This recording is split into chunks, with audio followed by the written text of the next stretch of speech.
Our next speaker is both the busiest person I know and also the calmest person I know. It's amazing how it goes together. He's the founder of 4, 5, 6 startups. I really have lost count. He's from the chemistry department. He's a member of the Nano Center, and he's one of the founders of the brand new 3D Printing Research Center. It is my pleasure to invite on stage Professor Shlomo Magdassi.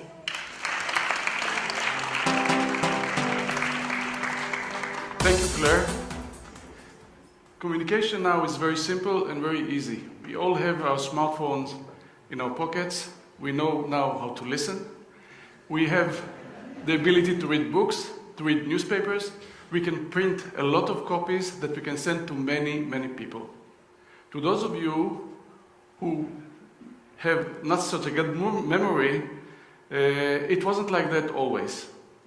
Many years ago, prehistoric man used to express his feelings or to convey messages by cave painting, wall paintings. It took many, many years, it's amazing, only at 1445 that Gutenberg has invented the first printer. He invented the first printer and he also printed the first Bible. After printing that first Bible, there was a spread of information all over the world and communication became much, much simpler and easy. So you could print many copies, many exact copies, we call it hard copies, and deliver it to many, many people. 500 years later, we have many, many printing technologies, more sophisticated than the printer that you see there. For example, all the huge billboards that you see on the street are printed in few seconds. Now, we all have at home printers which cost maybe less than $50, and the printing ability is really very open to all of us. So, what is common for paint and ink and printing is ink, paint, it's chemicals. How do we make an ink? We're in a small audience, so just keep it in secret. It's very, very simple. You take pigments, these parts that can be minerals that you can dig in your garden, or you can take a tomato. You put it in a grinding machine, exactly like a food processor that you have at the kitchen. Mix it, shake it, and you get particles that are the ink or the paint. So this is a can of this paint. We are working on a lot of projects which are related to inks and paints, but we started to think, can we bring additional function to the ink? A function that will be something beyond color. To remind you, for about 500 years, people used ink and paint only to bring color to a page or to a wall. We want to bring functionality beyond color. For example, the can that you saw on the right side was a black paint that we developed that has a unique capability of absorbing all the sunlight and get the sunlight converted into heat. So we licensed the technology to a company called BrightSource. It's in Jerusalem and in the US. The company is producing electricity by using our black paint that absorbs all the sunlight, converts it into heat, then the heat makes steam, and the steam generates electricity. So now in California, the largest thermosolar plant in the world is using our black paint, which is on top of this tower, and produces electricity for over 100,000 homes in California. So this is a functional paint. What about ink? I work quite a lot with nanomaterials. Nanomaterial is in the size range of a millionth of a millimeter, very, very small. One hair fiber that I don't have is about 30,000 nanometers. So we talk about small particles that start to change their properties simply because of the change of the size. I teach chemistry and we work on making nanomaterials, and one of the activities that we do is make silver and gold nanoparticles, exactly the same way that the Romans used to stain glass. But we thought maybe we can use these particles to make electrical circuits.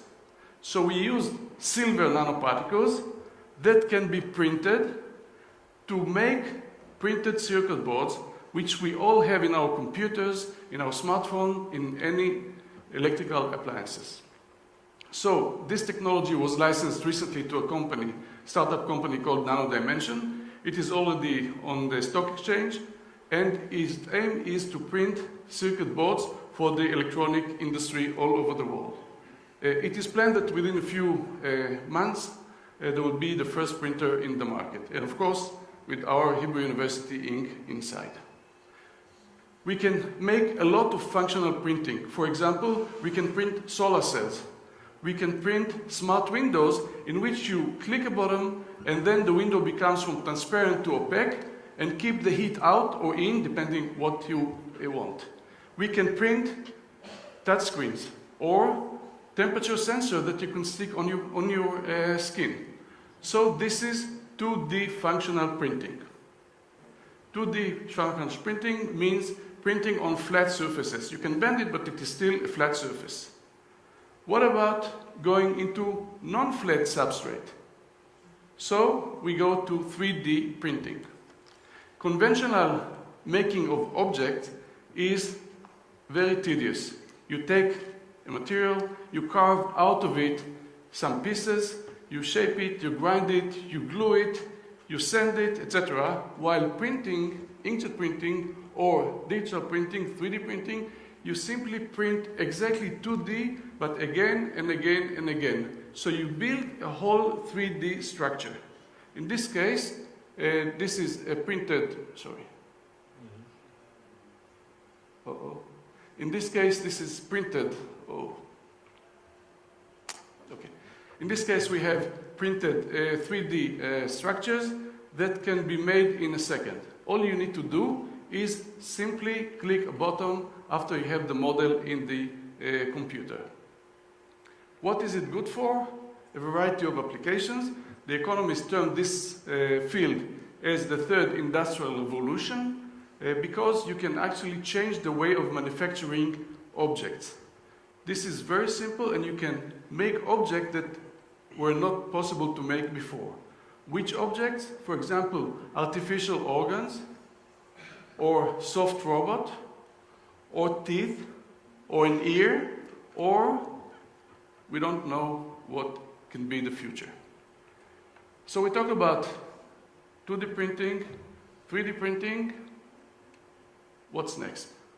We established recently a new center at the Hebrew University for functional and 3D printing, and this center is aimed at breaking boundaries of printing field. So I'll show you in a few slides how can we go even farther than 3D printing. Of course, this center is based on joint activities of experts in different fields.